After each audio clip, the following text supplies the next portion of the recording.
Hello once again, my friends. We are back. Yes, that is right. We are back right here at Bad Habits doing yet another game review. Now, guys, I think I found a banger, but you gotta stay with me on this one. You gotta just stay with me. I promise it's good.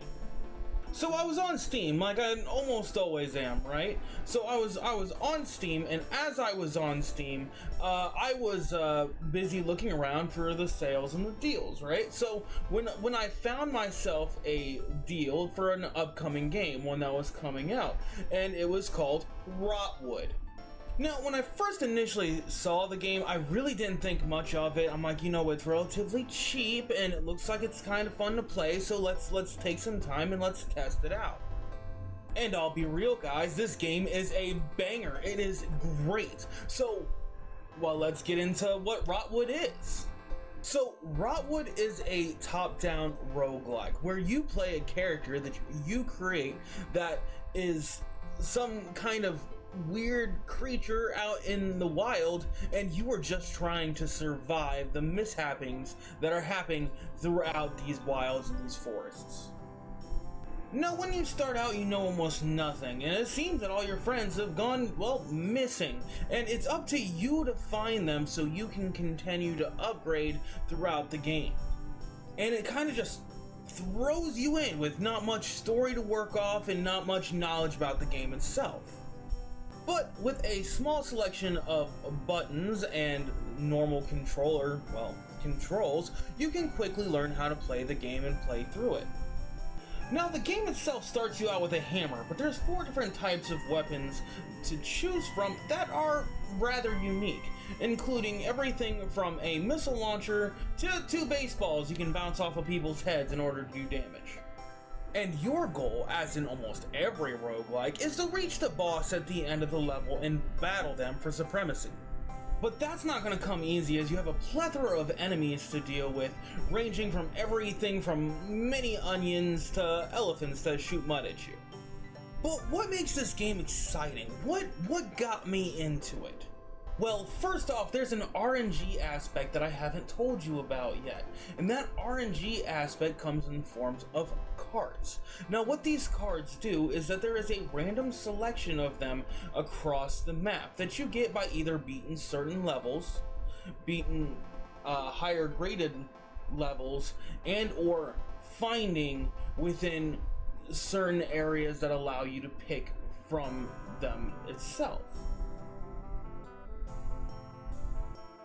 And while playing through each time, you can have an basically unlimited amount of these cards, but you have to find them first. Now, this would be a good time to mention that when you die, or when you beat a level, it restarts you back from the beginning. So all your cards are lost. But while you're in the game itself, you can get cards that range from everything from an extra 25% damage when below 50 health, or charm the first monster you kill and have them fight on your side. And that gives you a really big mix-up of the items you can get, the things that move you forward, and the builds that you can get for each run. Sometimes your RNG isn't great and you're running around with a plethora of skills, but none of which that particularly help you and your class. Other times you're dealing damage just by dashing around the map and killing things by not even hitting them. Or every once in a while on a wacky run, you get all kinds of weird abilities that just all come together to make the game explosive and fun. But wait, there's more. So not only are there these cards that give you different powers, but as we talked about earlier, there's different kinds of weapons. And within those different kinds of weapons, there is different tiers of each weapon, which you can upgrade to make the weapons equal. So if you like the ability of the first weapon you picked up, you can play with it all game.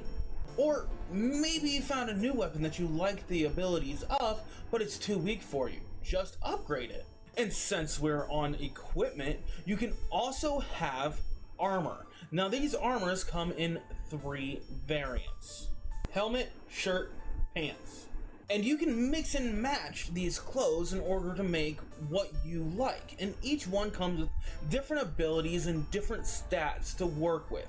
along with different weights for them, which can make you do everything from a slow roll to a fast dodge. And in normal roguelike fashion, the heavier armor, the more protection you get, but the least you can dodge. The lighter your armor, the more damage you take, but the faster you can dodge. Now, why are we doing this? Throughout the forest, there's big monsters throughout it that are causing a ruckus and making all sorts of problems for you and your camp buddies. And your camp buddies just want to live in peace, but they need you to take out the big monsters in order to do that. But how, you may ask? So, this dog here, he is a scientist, and what he does is he can make certain machines work to create a force field over the village. Now, how you would do that is you need the heart of the big monsters. Therefore, you have to go hunting. And hunt you shall, going on a grand adventure to find new armors, new weapons, complete challenges, kill the bosses, and take their hearts. Now, by taking their hearts, you're not just going to get this force field. What you're going to get is buffs that each heart gives you. And the more you kill these bosses, the better buffs you get from them.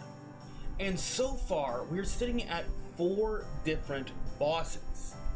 But why only 4 bosses, you may ask?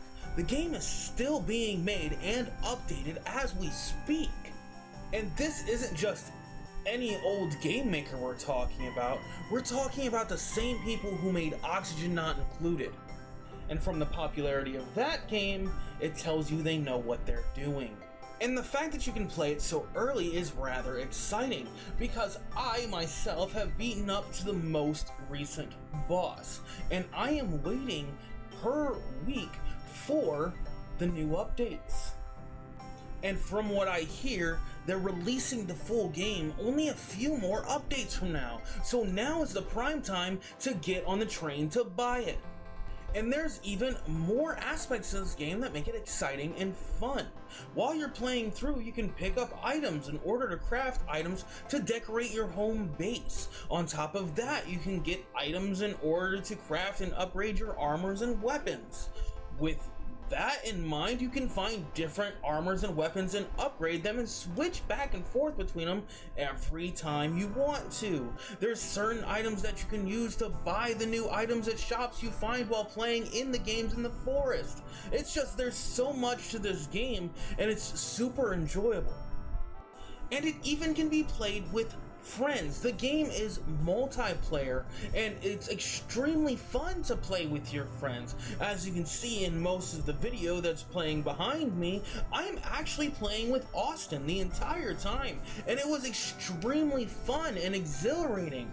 New challenges every level, different bosses that gave different excitements, decorating my home base to make it look exactly how I wanted it to look, and even taking the extra time to search through the forest so I can find the shop to buy new items to upgrade. Now, do remember, I did say that this is in the beginning phases. The full game is not technically out yet. But from what I hear, there's new equipment, new upgrades, new powers, new cards. There's a whole story coming out and a plethora of things coming your way for getting this game. It even has group online multiplayer, so if you don't have friends to play it with another person, you can just join somebody else's lobby who's also playing. And the whole thing just makes me so excited being at the front of this and waiting for the upgrades and updates to see what's coming next.